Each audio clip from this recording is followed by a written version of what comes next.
போய் சொல்றேன்னு சொல்லிட்டாரு. அக்கா, இதெல்லாம் காமிச்சா அவர் எப்படிக்கா அப்படி சொல்லலாம்? சொன்னாரு மீனா. சரி கொடுங்க, நான் போய் அவர்கிட்ட பேசுறேன். இல்ல, அக்கா கையை விடுங்கக்கா. அது எப்படிக்கா இதெல்லாம் காட்டி நம்பாம ஒருத்தர் போக முடியும்? நான் போய் முதல்ல அவர்கிட்ட பேசுறேன். வேண்டாம் மீனா, நீ பேச வேண்டாம்.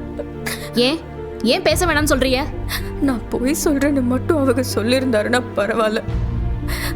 ஆனா அவரு வேற என்னென்னமோ சொல்லிட்டாரு. வேற என்ன சொன்னாரு? உன்கிட்ட இருந்து நான் ஒதுங்கி தானே இருக்கேன், அப்புறம் நீ மாசமா இருக்கேன்னா இது யாரு குழந்தைன்னு கேட்டாரு.